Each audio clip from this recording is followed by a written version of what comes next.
नमस्कार जी किसान भाइयों, मैं हूँ विकास त्यागी और आज एक वीडियो के अंदर आपका स्वागत करता हूँ जी। कुछ किसान भाइयों की क्वेरी आई थी कि भाई हमारी जो धान की जो पौध है, जो जहाँ पर हम धान लगाते हैं उसकी पौध बोते हैं, तो वो पीली हो गई है और पीली हो गई वो मुरझा रही है।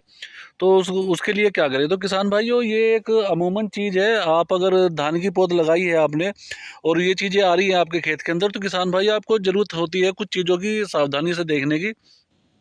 उसके साथ में आपको जो देखना पड़ेगा उसका जो उसका आपका बुआई का तरीका क्या है, क्या कुछ उसके अंदर प्रॉब्लम है। तो किसान भाइयों, चैनल पर आप नए हैं तो बिल्कुल सब्सक्राइब ज़रूर कर लीजिए और वीडियो को एंड तक ज़रूर देखिएगा, क्योंकि बड़ी इन्फॉर्मेशन वीडियो मैं आपको देने वाला हूँ इसमें। तो उसमें हम बात करते हैं किसान भाइयों। सबसे पहली बात जो होती है, जो हमारी धान की जो नर्सरी होती है, जब आप उसकी बुआई करते हैं, तो किसान भाइयों वो जो बुआई होनी चाहिए वो ज़्यादातर किसान भाई रेतीली मिट्टी में कर देते हैं।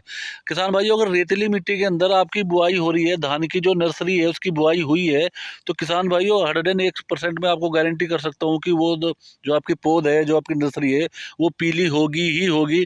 तो किसान भाइयों, आप उसमें कुछ भी डालोगे तो वो उसका पीलापन बिल्कुल रहेगा, वो जाएगा नहीं है। बहुत आपको एफर्ट्स करने पड़ेंगे, जिस वजह से आप उसका पीलापन खत्म कर सकते हैं।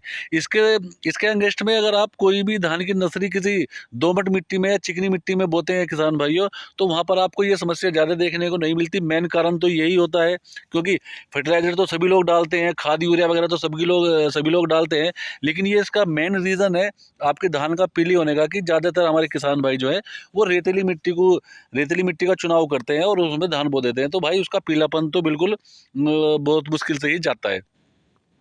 दूसरा सबसे बड़ी प्रॉब्लम ये है किसान भाइयों, अगर आप अपनी जो आप धान की जो नर्सरी बोते हैं उसके अंदर शाम के टाइम पानी बहुत आपको लगाना ही लगाना चाहिए। ज़्यादातर क्या काम करते हैं किसान भाई, खेत में जाते हैं सुबह सुबह घास काटने या कुछ भी काम करने के लिए जाते हैं, तो वो क्या काम करते हैं कि भाई खेत में तो आए हुए ही हैं, चलो कोई बात नहीं है, इसमें पानी निकाल दो थोड़ा सा तो कोई दिक्कत नहीं है।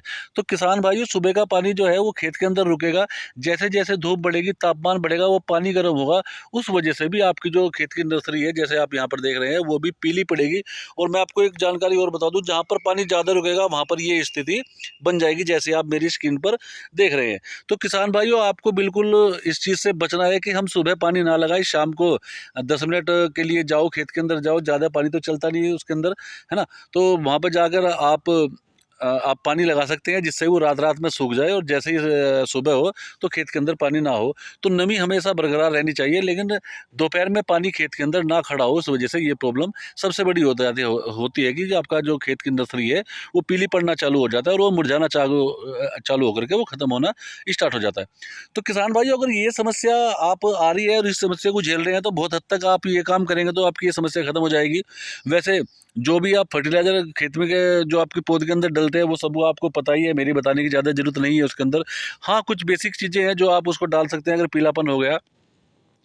तो किसान भाइयों, आप अपने खेत के अंदर जो आपकी जो धान की नर्सरी है उसमें आप अगर पीला पड़ रहा है और आपने सब कुछ करके डाल दिया, तो उसके अंदर फेरस की मात्रा ज़रूर लगा दीजिए।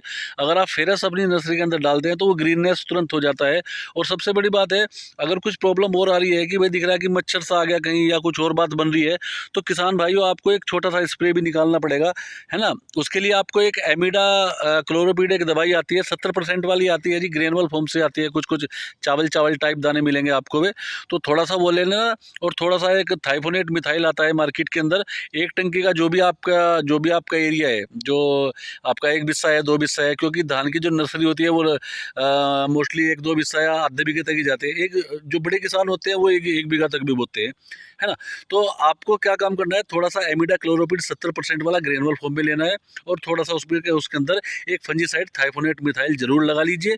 और हल्का सा अगर हो सके तो उसके अंदर कोई अगर आपके खेत में बचा पड़ा हो या कुछ ऐसी चीज़ पड़ी हो, आप कोई भी माइक्रो न्यूट्रिएंट्स लगा दिए। माइक्रो न्यूट्रिएंट्स नहीं है तो थोड़ा सा उसमें ही माड़ा सा यूरिया फेंक दीजिए, मतलब यूरिया गिर दीजिए, और वो ग्रीननेस ले जाएगा। और जो आपका जो मच्छर वगैरह टाइप है, जो फंगस की प्रॉब्लम आ रही है, अगर वे आ रही है तो वो भी सही हो जाएगी।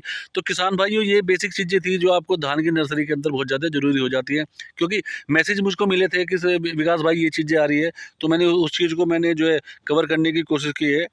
तो आप अगर कि आप भी अगर इस समस्या से समाधान है, तो आप अगर ये चाहते हैं कि भाई हम ये जो हमारी चीज़ें है ये बिल्कुल ठीक हो जाए, तो पहला कारण यही है कि आपको जो अपनी धान की नर्सरी बोली है उसका चुनाव सही करना पड़ेगा, है ना। मिट्टी को आपको दोमट मिट्टी या चिकनी मिट्टी में बोना पड़ेगा, रेतली मिट्टी की तरफ बिल्कुल मत जाइए। अगर आपके पास दोमट मिट्टी नहीं है तो किसी आसपास के किसान के, जो ऐसा भी होता है कुछ का खेत की, कुछ किसान भाई ऐसे ही, भाई हमारे खेत तो सारे ही रेतीले है तो बोवे कहाँ।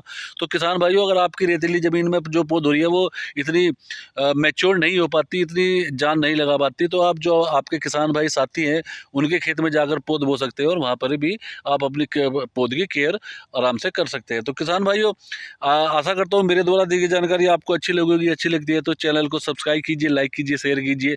मिलते हैं जी एक नई वीडियो के साथ। बहुत बहुत धन्यवाद।